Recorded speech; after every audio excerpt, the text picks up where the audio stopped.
Ladies and gentlemen, good afternoon. You all must have heard that the question was a mouthful. The answer must similarly be a mouthful. But before I get into the answers she has actually asked me to give, just a brief mention of what I heard from the keynote speech. The keynote speaker mentioned that many times women go to the maternity ward and then they are castigated by the midwives and they are not treated well.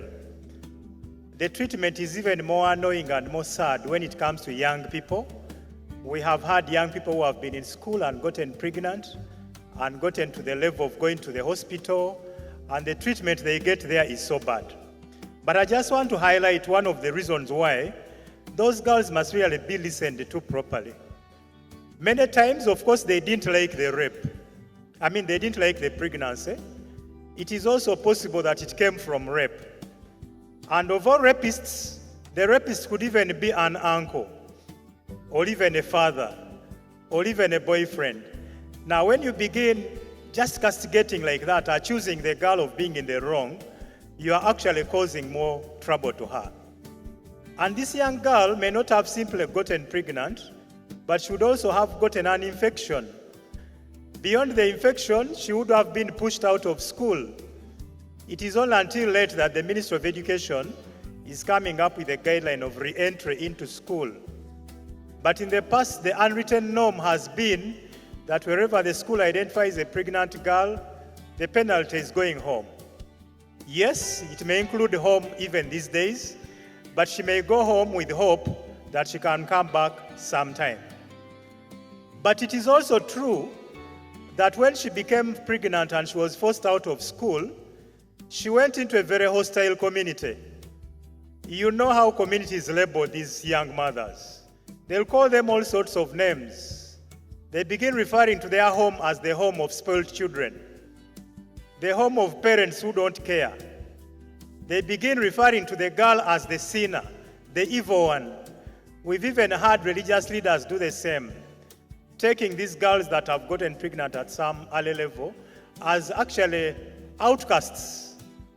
It is also true and very likely that even when this girl returned to school and the rest of the colleagues learned that she was pregnant, they also ridiculed her. They give them all sorts of names. You are not a Nalongo, but they call you a Nalongo just to annoy you. They call you Mama Prosi, all sorts of funny names they can. They call you an outlier. They call you Jaja. Now, all these are challenges this girl could be going through, so it is not really good that when they come to the hospital now to get that service, they are again castigated. As an educationist, I also want to confirm from the speech of the keynote speaker that indeed education is very important when it comes to matters of safe motherhood. We know that these children, these girls are young today, but we keep calling them the leaders of tomorrow. They are not only going to be leaders, but they'll also be mothers of tomorrow. They'll also be fathers of tomorrow. So for us in education, we're interested in giving them the information that will make them good fathers and good mothers, although we have to give it to them in a dose that is appropriate. You will not find us teaching nursery kids about menstruation. You will not find us teaching P2 students about courtship. We only do it according to age appropriateness.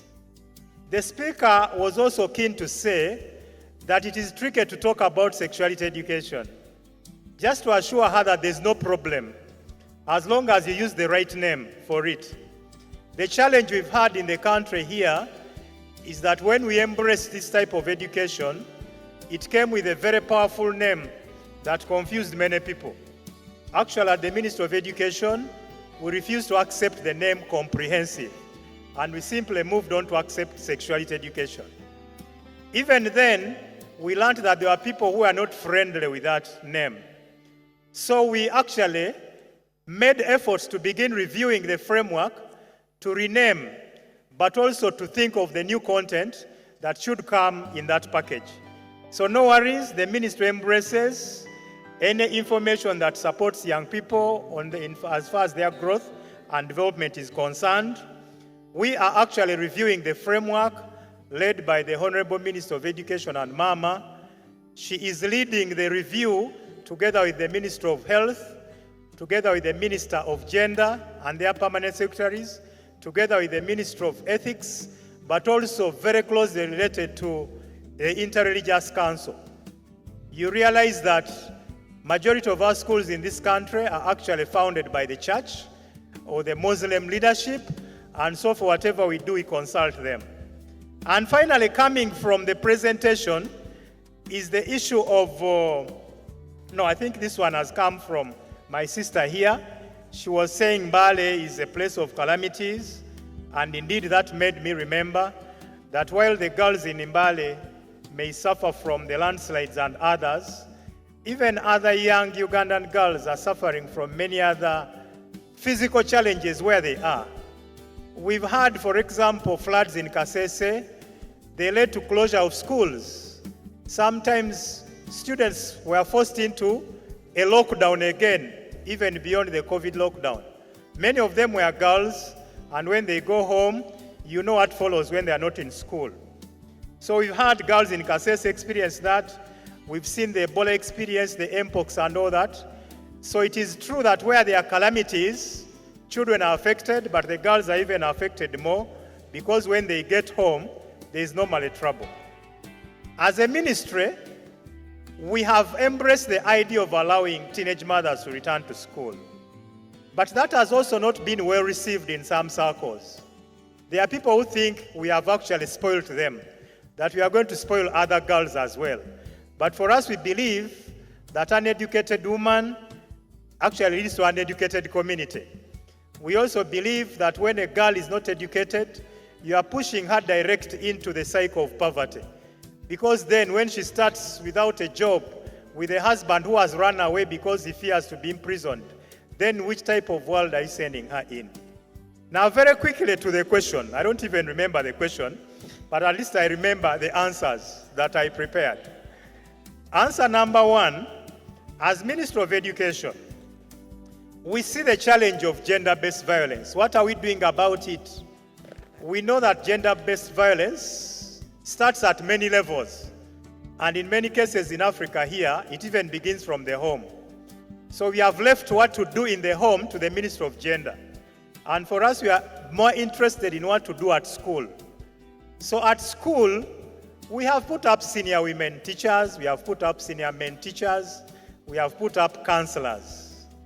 We have tried to ensure that we retrain the teachers who still think in terms of caning and knocking the head and sending children to go for water, to the fact that there are alternatives to corporal punishment, which are even better ways of disciplining than using violence. When you talk to the child, when you call the parent, when you demote the child from being a prefect to becoming a commoner, when you deny them a simple privilege like going to play at break time, that could be good enough to put them back their senses than hitting their heads, than caning them, and so on and so forth. Working with UNICEF, we even came up with a full booklet that can guide these teachers on those possible alternatives. And we have also often cautioned the teachers. The violence you display to the children may also get back to you. I have personally seen children waking up to box the teacher to the complete shame of the teacher. You have been using the cane, the child gets exhausted. I hope you people know what happens when you chase a rat and it fails to get where to run to. What does it do? It jumps on you. So we've seen children who are really squeezed in violence getting back to the teacher, and at the end of the day, the teacher is ashamed. We have seen teachers beating children badly to the extent that they've called them mental health challenges. We have seen some teachers beating children whose destination they don't know. But at the end of the day, the child you tortured in school is now the ED of SEHAD. The child you tortured in school is now the CEO of MTN. You also want your children to get jobs and all that, and you can't get there. So we keep telling them about so many of these.